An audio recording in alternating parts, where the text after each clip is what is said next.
Hello viewers, আশা করি সকলে ভালো আছেন। আজকে আমি দেখাবো কিভাবে আপনারা সৌদি আরবে আপনার আকামা দিয়ে কি কোম্পানির সিম তোলা হয়েছে, কি কোম্পানি, তো আপনি দেখতে পারবেন সহজে।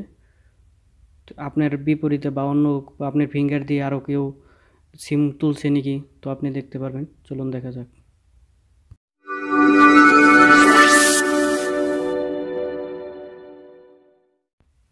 প্রথমে আপনারা যে কোনো একটি ব্রাউজার সিলেক্ট করবেন।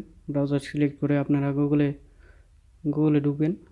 গুগলে এখানে সার্চ অপশানে লিখবেন চেক সিম ইকামা, তো এটা লিখবেন। এটা লেখা শেষ হয়ে গেলে আপনি সার্চে ক্লিক করবেন।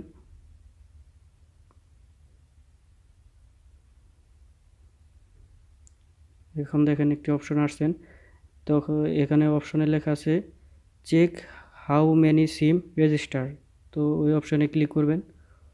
তো এখানে ওখানে ক্লিক করার পর দেখা গেছে নতুন আরেকটি পেজ আসছে। তো এখানে নিচের দিকে যে নাম্বারটা দেখা যাইতেছে, 1 number, follow the below link at choice, তো এখানে ক্লিক করবেন।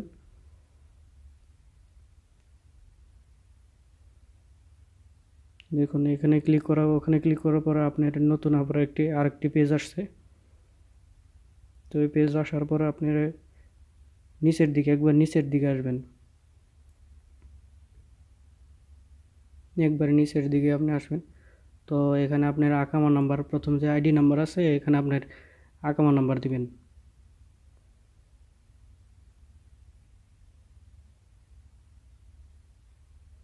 যে আকামা দিয়ে আপনি চেক করতে চান যে আপনার আকামায় কোন কোম্পানি সিম আছে, তো আপনি দেখতে পারবেন।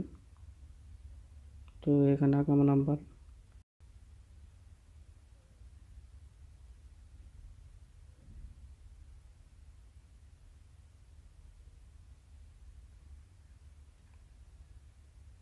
তো আকামা নাম্বার দিয়ে শেষে এখানে মোবাইল নাম্বার, তো আমাদের মোবাইল নাম্বার দরকার নাই। তো এটা না দিয়ে আপনি এখানে যে টিক চিহ্ন আছে don't I don't have mobile number, তো এটাই ক্লিক করবেন। তারপর যে ইমেজ কোড নাম্বার আছে MOIG, তো ওটা ক্লিক করবেন। দেওয়ার পরে ওটা সার্চে আপনি ক্লিক করবেন। তো দেখুন একবার নিচের দিকে আসুন, দেখুন ওই যে আকামাদে আমি সার্চ দিয়েছিলাম, তো ওইটা লেব্রা যে সিম আর কি আছে, রেজিস্টার করার আছে, ওই ইকামা নাম্বারে লেব্রা কোম্পানির সিম আছে। তো এইভাবে আপনারা দেখতে পারবেন কি কোম্পানির সিম আপনার আকামায় রেজিস্টার করা আছে। তো আপনাদের যদি কোনো উপকার আসে তো আমার ভিডিওতে লাইক কমেন্টস করবেন যদি কোনো কিছু জানার থাকে। তো সবাইকে ধন্যবাদ। আসসালামু আলাইকুম।